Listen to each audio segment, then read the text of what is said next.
9월 달에 두 가지 이야기가 나왔었죠. 금리를 조금 더 올린다. 지금도 힘든데 앞으로 더 한 번 더 올릴 수도 있다라는 얘기가 나왔고요. 금리를 인하한다 하더라도 그거는 2024년 말 정도는 될 것이다.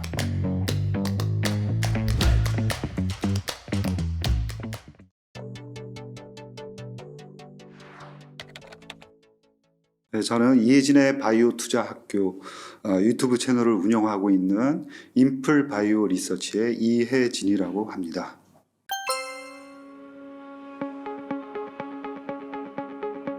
그 연초 대비해서 미국과 한국 굉장히 올해는 흡사한 흐름을 보이고 있는데요.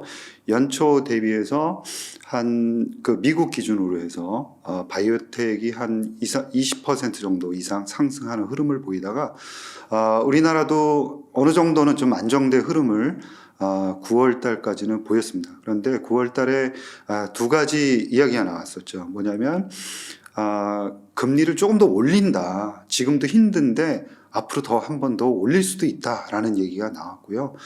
그 다음에 금리를 인하한다 하더라도 그거는 2024년 말 정도는 될 것이다. 라는 얘기죠.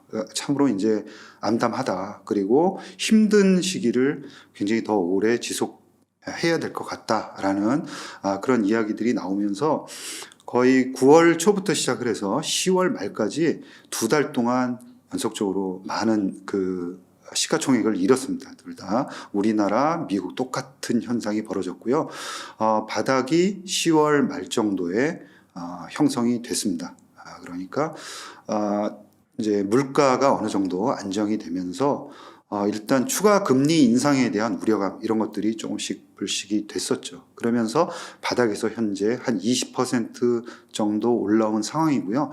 연초 대비해서는 미국 바이오텍 그리고 한국 제약 바이오 지수는 11% 정도 상승한 그런 모습이고요.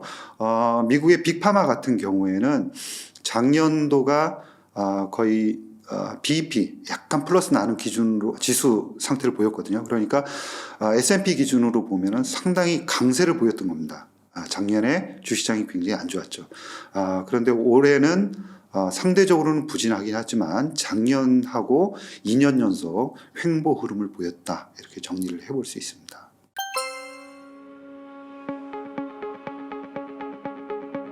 금리 인하와 관련해서는 최근에 내년도에 그 이제 FOMC에서 금리 인하를 좀 논의할 수 있다 이런 이야기가 흘러나오면서 시장은 긍정적으로 지금 반응을 하고 있습니다. 그 CME 그 페드 와치를 보면은 내년에 3월이나 아니면 5월 정도에 금리를 인하하기 시작할 것이다라는 그런 확률을 보여주고 있습니다. 따라서 저도 이제 비슷한 얘기를 계속 이제 해오고 있는데요. 내년도 1분기에서 2분기로 넘어가는 상황에서 금리가 인하될 가능성이 있다. 대신 그 폭은 제한적일 수 있다라는 점이죠. 따라서 바이오 제약 지수는 금리의 그런 변화에 대해서 한 6개월 정도 선행하는 그런 모습을 보입니다. 따라서 현재 바이오 지수는 좀 미리 움직이고 있다 이렇게 보고 있습니다.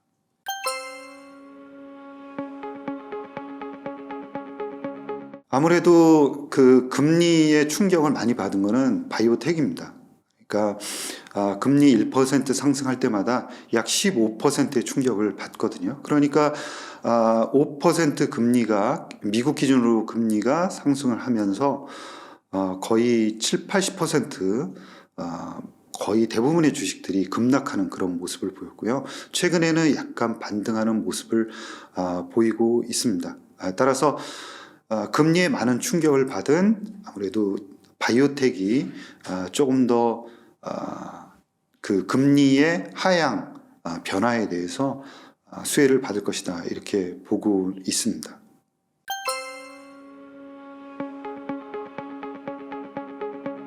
바이오와 바이오텍과 금리는 완전히 상극이다 이렇게 보시면 될 것 같습니다.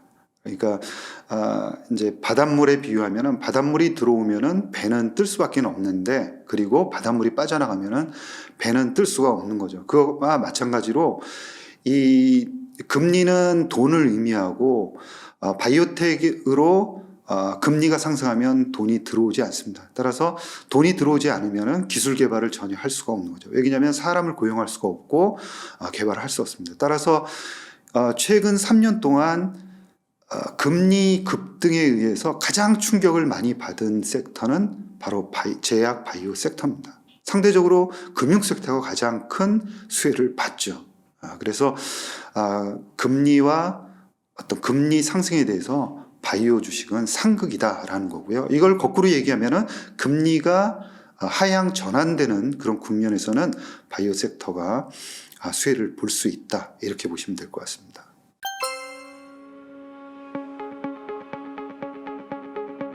예, 말씀하신 것처럼 금리 인하가 가장 큰 호재입니다.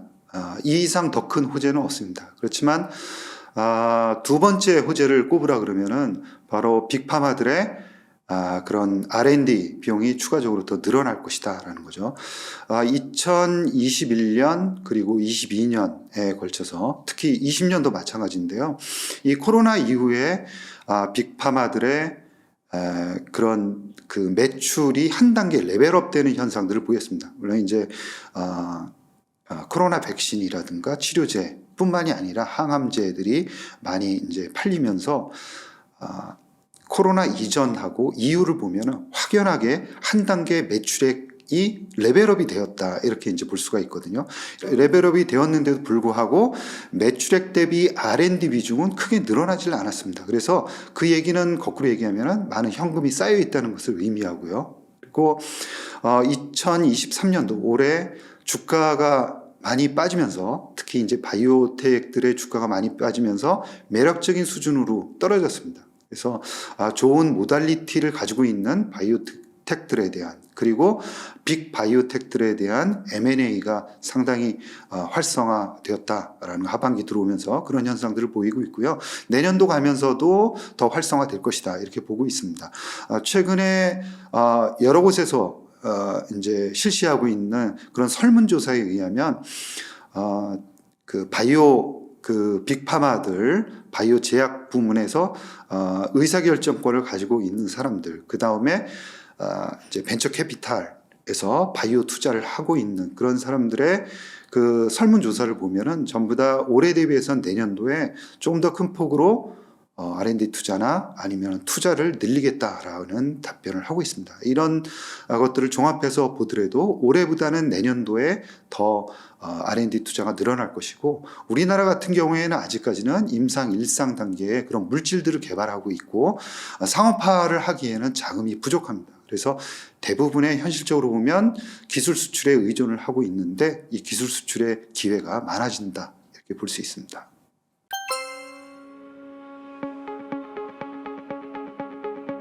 사실 우리나라에 있는 유전자 편집 치료제의 임상 단계에 진입한 회사가 없습니다. 그래서 지금 상황에서는 미국에 있는 회사들의 관심을 보여야 한다, 이렇게 보고 있고요.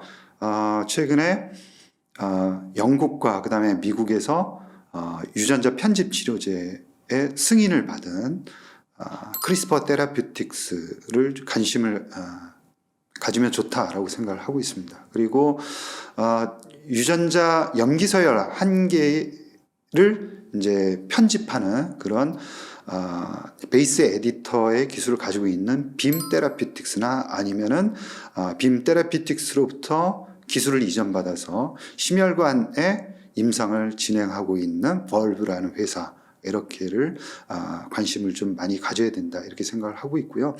일단 유전자 편집 치료제가 한 개가 나왔습니다. 그래서 향후에는 유전자 편집 치료제에 대한 조금 더 자신감, 이런 걸 가질 가능성들이 있고, 또 빅파마들의 유전자 편집 치료제에 관련한 그런 기술들, 크리스퍼 카스9이라든가 아니면 여타 이제 기술들에 대한 관심도도 높아지지 않을까, 이렇게 생각을 하고 있습니다.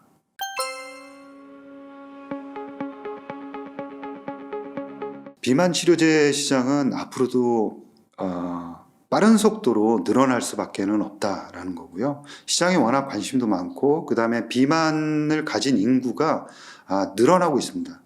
그리고 미국 시장이 가장 큰데 미국에서의 비만율이 점점 올라오고 있습니다. 과거부터 계속 이 비만율은 증가하고 있다라는 그런 추세적인 증가세를 보이고 있어서 향후에도 비만 치료제와 관련한 그런 시장은 늘어날 수밖에 없다라고 보고 있고요. 지금 노보노디스크하고 일라이 릴리가 신약을 승인을 받으면서 이 두 회사가 거의 이 시장을 장악을 해 나갈 것이다 이렇게 보고 있는데요.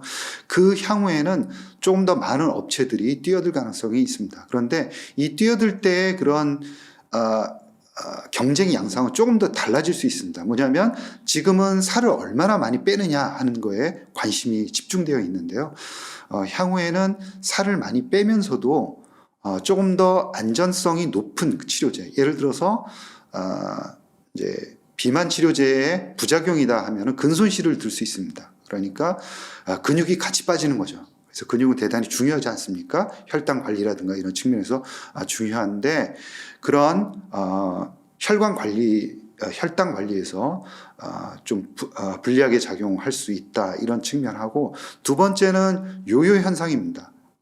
이거는 비만 치료제를 마냥 이제 먹을 수 있는 건 아니죠. 그리고 최근에 실험이 나온 거를 보면은 한 1년 반 먹으면은 15%에서 20% 정도 체중이 감소하지만 그 다음 연도에 먹으면은 체중이 빠지는 그 비율이 확 줄어듭니다. 그래서 개략적으로 한 1, 2년 정도밖에는 먹을 수는 없는데 그 후에는 끊으면 요요 현상이 나타난다는 거고요. 요요 현상이 나타날 때는 바로 이제 살이 찌면서 지방 위주로 찐다는 겁니다. 그러니까 근육은 빠진 상태에서 지방 위주로 살이 찌는 거죠. 그러니까 건강은 더 안 좋아질 수 있습니다. 그래서 최근에 살을 빼면서도 근손실을 줄이는 그런 치료제가 개발이 되고 있고, 가급적이면 요요 현상을 막을 수 있는 치료제.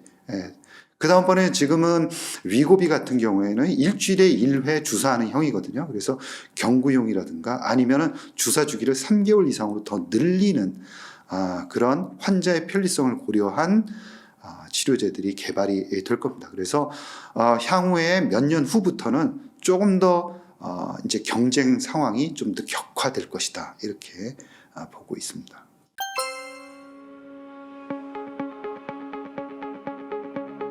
우리나라에서 가장 먼저 임상 3상에 진입을 했습니다. 에페글레나타이드로 임상 3상을 진행을 하고 있고요.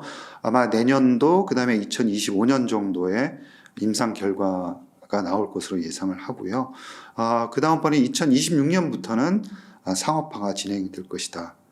그렇게 이제 예정이 되어 있고요. 한미 같은 경우에는 단일 파이프라인으로 하는 게 아니라 조금 더 체계적으로 이 비만 치료제에 이 시장을 조금 더 개척을 하자, 이런 진심이 좀 많이 담겨 있습니다. 그래서 파이프라인을 조금 더 많이 늘리고 있는데요.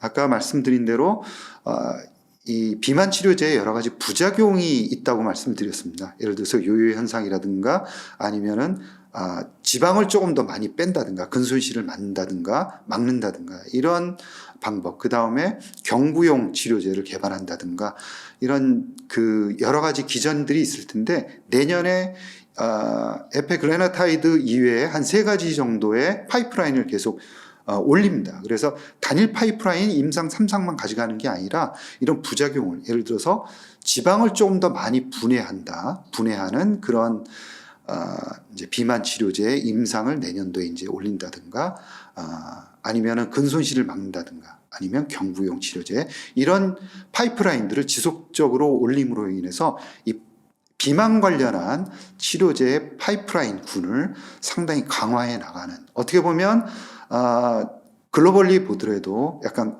향후에는 경쟁력을 가질 수 있는 그런 플랫폼을 갖춘 회사로 성장 가능성이 크다 이렇게 보고 있습니다.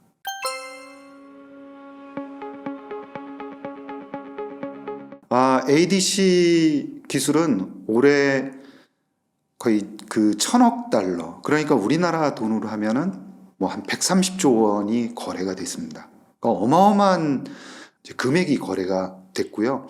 거의 최근에 오면서도 거의 매일 이 ADC 관련한 치료 물질들이 거래가 되고 있다 이렇게 보시면 될 것 같습니다. 그 이유는 간략하게 설명을 드리면 과거에는 치료제가 정확하게 타깃을 찾아가는 특징들이 없었죠. 그런데 이 항체라는 게 나오면서 타깃을 정확하게 찾아가서 암만 타격하는 그런 항체 치료제들이 개발이 됐습니다. 그런데 ADC라는 것은 항체의 약물을 결합한 거죠. 그래서 이 항체는 그 자체로도 치료제의 성격을 가집니다. 그러니까 타겟의 암세포에 정확하게 그 타겟에 가서 붙어서 기능을 하지 못하도록 이렇게 하는 치료제로 그 자체로도 훌륭하지만 여기에 약물을 연결시켜서 암세포 안에서 독성 화학 물질이 작용하도록 그런 좀 더 강화된 그런 치료 효과를 발휘할 수 있는 거죠. 어떻게 보면은 전달이 정확하게 되면서 치료 효과가 항체보다 훨씬 더 강화된 그런 강점들을 가지고 있다라는 거고요. N02가 히트를 치면서 매출이 급증을 하고 있고요. 거의 올해 상반기만 해도 146%의 매출 성장이 나타났습니다. 그 이후에 이 ADC 관련한 그런 물질들이 어마어마하게 빠른 속도로 이제 거래가 되고 있고요. 아까 말씀드린 대로 올해만 1,000억 달러 이상의 M&A와 기술 거래가 이루어졌다. 전 세계적으로 보면은 다이이치 상교가 2030년도에 가장 큰 매출을 올릴 것이다. 이렇게 이제 예측들을 하고 있고요. 지금은 시젠으로 인수가 화이자로 인수가 완료된 시젠이라는 회사가 있습니다. 이 회사가 랭킹 2위를 하고 있습니다. 그 외에 특징적인 것을 보면 일본 회사가 랭킹 10위 안에 한 3개 정도가 들어가 있습니다. 그래서 일본이 굉장히 강점을 많이 가지고 있다. 이런 특징들을 보이고 있고요. 우리나라 업체로도 레고캠 바이오가 ADC 기술로는 우리나라에서 가장 앞서 나가고 있는 상황입니다. 우리나라 대부분의 업체들이 그렇지만 기술력은 좋지만 미국이나 일본 회사들 대비해서 출발한 시점들이 조금씩 늦습니다. 그래서 이 업체들은 이제 레고캠 바이오 같은 경우에는 중국에서 현재 임상 3상을 진행을 하고 있습니다. 아마 내년 말 정도에는 신약 승인이 중국에서 들어갈 예정입니다. 그래서 조금 더 다이치 상교라든가 시젠 같은 회사 대비해서는 벌써 그 신약들을 몇 개씩 가지고 있지만 우리나라는 아직 늦고 이제 신약을 만드는 그런 단계에 와 있습니다. 그렇지만 초기 단계의 그런 임상 1상의 데이터들을 보면은 그들과 비교해서 전혀 이제 치료 효과에서는 뒤떨어지지 않는다 이렇게 볼 수가 있고요. 안전성 측면에서는 훨씬 더 좋은 데이터를 발표를 하고 있어서요. 기대감이 상당히 높다 이렇게 보고 있습니다.